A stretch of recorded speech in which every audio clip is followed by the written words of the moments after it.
Kasabay ng malakas na pagbagsak ng patak ng ulan sa aming bubong ay ang malakas ding ingay na aking naririnig na nagmumula sa kabilang kwarto ng aking kuya na si Gilbert. Wala ang aming mga magulang noon dahil may seminar sila sa Baguio at isang linggo silang mananatili doon. Kaya ang magaling kong kapatid, dinala ang kanyang nobya at sinamantala ang pagkakataon. 2 taon ang agwat sa akin ni kuya. 18 anyos siya noon at ako'y 16 na taong gulang na. No boyfriend since birth ako, hindi sa kadahilan ng choosy o mataas ang standards ko. Wala pa lang talagang nakakapukaw ng atensyon ko ng mga panahong iyon. Hanggang sa lumabas sa pinto ang akala kong nobya ni kuya. Bigla akong natigilan at namangha sa ganda ng babaeng aking kaharap. Bumalik lang ang aking animo nung tapikin ako sa balikat ni kuya. Sabay sabing, alis muna kami. Ikaw na muna bahala dito sa bahay, Jella, sambit niya. Doon ko napagtanto na halos tumigil ang mundo ko. At parang may kakaiba akong naramdaman na di ko mawari kung ano, papaano o bakit. Sige po kuya, ang tanging naisagot ko na lang. Paglabas nila ng pinto ay nilak ko agad ito dahil alas 10 na yon ng gabi. Pumasok ulit ako sa kwarto ko na wala pa din sa sarili. Parang pamilyar ang mukha ng babae. Di ko lang matandaan kung saan ko siya nakita. Pero pakiramdam ko'y kilala ko siya. O nakasama ko na siya dati. Hanggang sa aking paghiga ay di mawala ang kanyang imahe sa aking isipan. Di ko lubos maisip na ang ganong klaseng kaamong mukha ay papatulan ng kapatid kong babaero. Di ko namalayan na nakatulog na ako. Hanggang sa panaginip ay kasama ko yung babaeng kasama ni kuya kanina.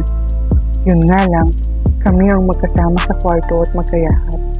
Hanggang sa magdikit ang aming mga mukha at unting-unting naglapat ang aming mga labi. Bawat halik ay nakakapagpalagablab sa aming nararamdaman. Hanggang sa unti-unti akong bumababa sa kanyang leeg at dibdib. Nasa ganong eksena na ang aking panaginip nang biglang magising ako sa katok ni kuya. Jella, Jella, pakibukas naman ng pinto, sigaw niya. Kahit inis ni inis, ay bumangon ako sa aking pagkakahiga at bumalik ako sa wisyo. Pagbukas ko ng pinto ay laking gulat ko dahil kasama niya pa din yung babaeng kasama niya kagabi na nasa panaginip ko. Dali-dali akong bumalik sa aking kwarto at nagayos dahil parang wala pa ako sa sarili ko ng mga sandaling iyon. Naghilamos ako para mahimasmasan. Tapos ay tinawag na ulit ako ni kuya para mag-almusal. Sabay-sabay kaming kumain 3. Nga pala, Jella, siya si Ate Gracia mo. Nobya ko, pakilala ni kuya sa kanya. Hello Jella, sabi niya. Nice to meet you po ate, pagtugon ko sa kanya. Tila mas lalo akong naguguluhan sa nararamdaman ko. Bumibilis ang tibok ng aking puso, parang kinakabahan habang kaharap ko siya. Unang beses kong naramdaman ito.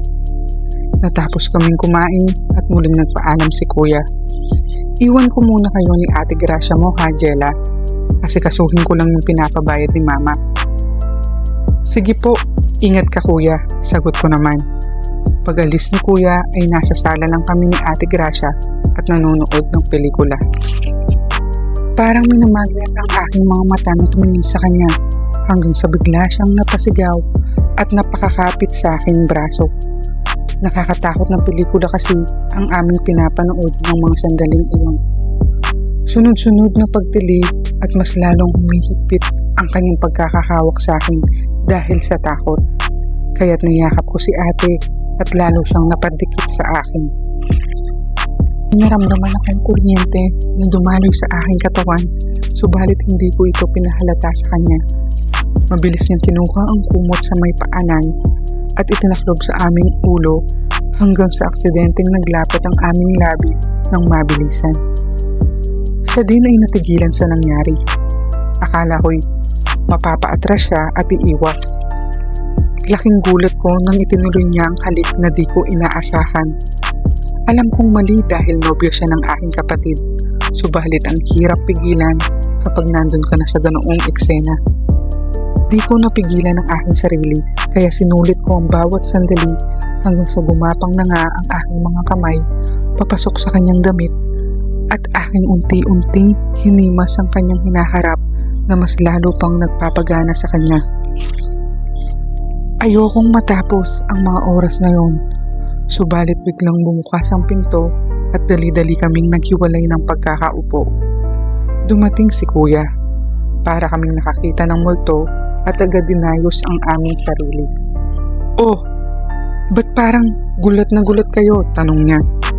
"Wala kuya, ito kasing pinapanood namin, sobrang nakakatakot," sagot ko. "Ah, akala ko napano na kayo," sambit niya. "Babe, tara, hatid na kita sa inyo at baka hanapin ka na ng tita sa akin," pagtawag niya kay Ate Gracia. "Ah, oh, sige," pag-uutal na sagot naman ni ate.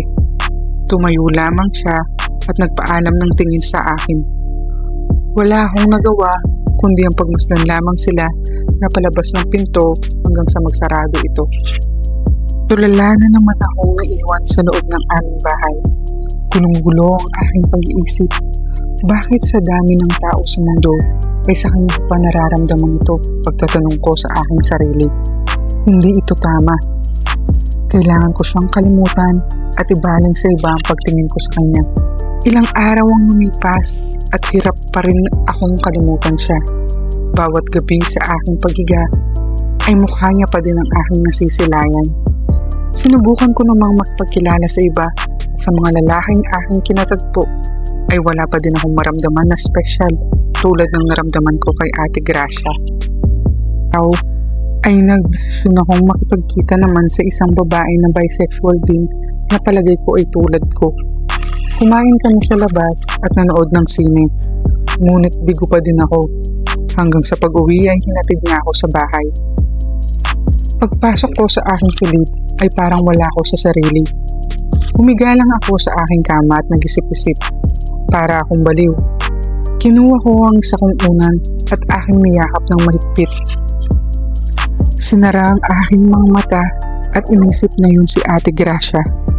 May kung ano ang bigla akong naramdaman sa aking katawan, kaya mas lalo ko pang hinigpitan ng pagkakayakap sa unan na may halong panggigigil.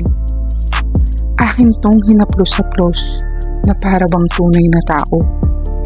Ganun na ba katindi ang pagpapantasya ko kay Ate Gracia? O may pagkakataon pa ako para maulit namin ang naudlot naming sandali?